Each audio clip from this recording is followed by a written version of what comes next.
Je suis Luc Demaret du Bureau des activités pour les travailleurs au Bureau international du travail. Je suis chargé des questions de droit des travailleurs migrants, des travailleuses migrantes et des questions du travail domestique.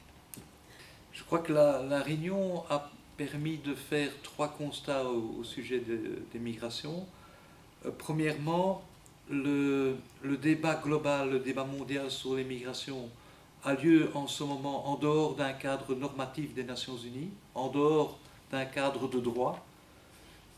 Deuxièmement, au niveau national, de plus en plus, les ministères qui ont la charge des migrations sont des ministères chargés de la sécurité, ministère de l'Intérieur, ministère de la Justice, et plus les ministères du Travail ou des Affaires sociales.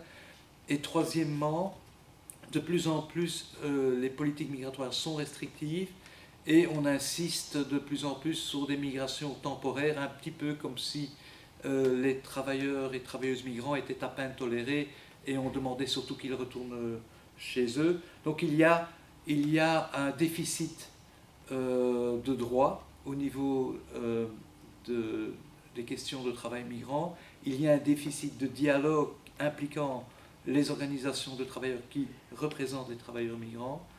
Et il y a un déficit de cohérence de politique.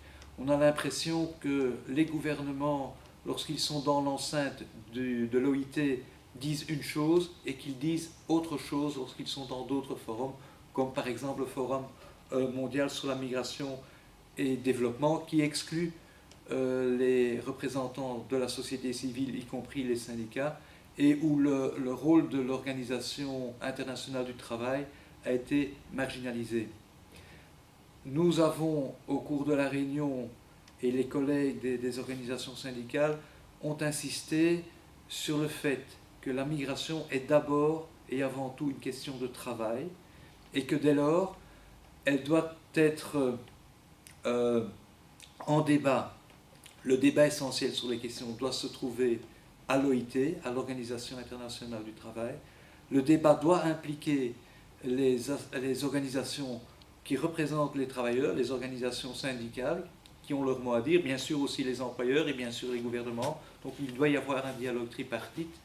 Et ce dialogue doit partir d'une politique fondée sur les droits, fondée sur les grandes conventions, les deux conventions internationales de l'OIT, la convention 97 qui est un instrument essentiel pour l'égalité de traitement, la convention 143 qui protège l'ensemble des travailleurs migrants, y compris ceux en situation irrégulière, et la convention internationale sur la protection des droits des travailleurs migrants et des membres de leur famille, qui est une convention des Nations Unies.